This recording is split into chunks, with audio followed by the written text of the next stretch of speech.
Okay, everyone. Chapter 2.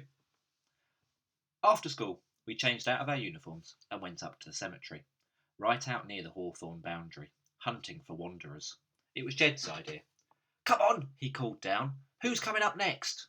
He was balanced in the tallest tree, legs dappled by the leaves and the sun. Looked like he was wearing camouflage. The branches rippled in the heat. Me and Trig and Lindy all squinted up. Look! Jed pointed south, past the red-berried hawthorn. Grandad Cruise's watch glinted on his wrist. I can see for miles. My heart kadunk, kadunk, kadunked under my t-shirt. Can you see any wanderers? Trig shaded his eyes with both hands. Course not. Not yet, said Jed. We've got to watch and wait. He was really high. My stomach swirled just looking at him. Do you think the mayor will give us a reward? I shaded my eyes too. You know, if we find one. Will she read our names out in assembly? Jed laughed. You're never going to spot one, Maggie. You're just a middler. You're too scared to even climb up here. Yeah, you're always too scared of everything. Lindy elbowed me and Trig out of the way.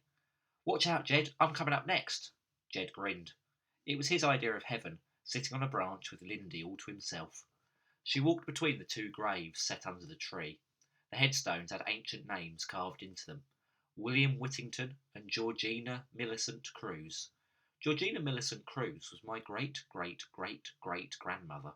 Funny how the cemetery smelled of grass and soil and sap-laden trees, when actually we were surrounded by old, dead relatives. Lindy got a knotty handhold on the trunk and found somewhere to put her first foot. She pulled herself up and found a second foothold, then a third, a fourth, a fifth. She didn't have shorts on like me. She was wearing a stupid white dress that showed her underwear, if she even climbed over a stile.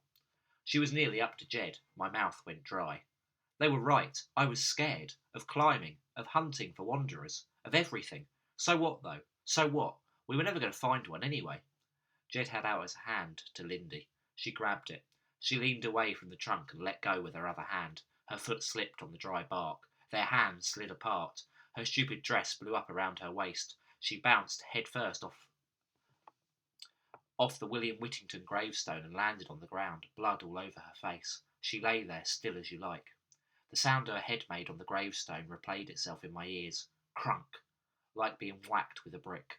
Crunk. Her pants were white, with little blue flowers on them. Forget-me-nots. I stepped forward and pulled her dress down. It wasn't right for the boys to be seeing all of that.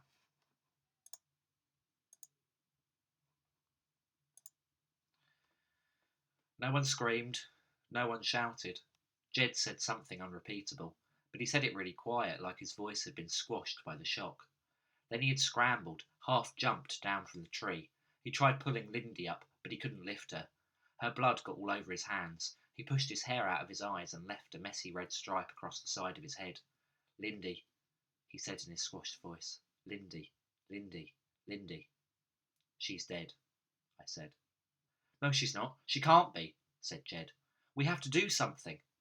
And we stood there, all three of us cruise kids, looking down at Lindy Chowdhury with her white dress, and her bloody face, and her long, dark hair spread out on the grass.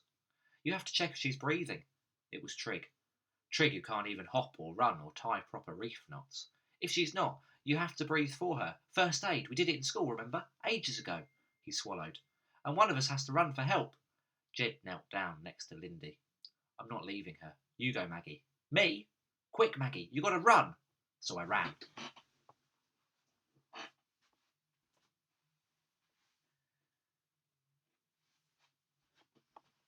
Sorry about that. I'm back. I ran through the cemetery, leaping over the old Parker graves and the Stanbury ones too, grass whipping at my ankles. I ran down all of the edge of Anderson's field. Tiny black thunderbugs flew into my eyes, but I didn't stop to scrape them out. I just blinked and kept running.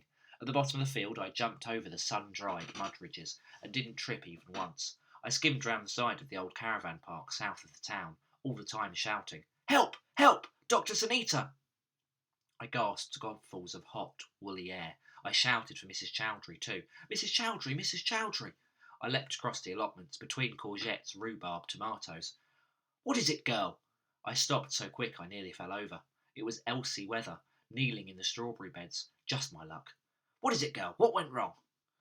She used her stick to help her up. She had 2 old sponges strapped to her knees with elastic bands. It's Lindy, Lindy Chowdhury. I need to get help. Wait, girl. Perhaps old Elsie can be of use. She brushed some earth off her knee sponges. I have to be quick. Lindy hit her head. She fell out of a tree. She's not moving. I clattered out sentences in the wrong order, glancing over towards the town. Elsie Weather swapped her stick from one unsteady hand to the other, reaching into her pocket and brought out a hanky. She coughed into it like she was coughing up her insides. My legs quivered, ready to run. Lindy Chowdhury. She refolded her hanky. Her fingernails were thick and yellow. An eldest, is she? The sun spilled over Elsie's shoulders straight into my eyes. Yes, but I've got to hurry. Mrs. Weather, I've got to go. Wait, Cruise girl.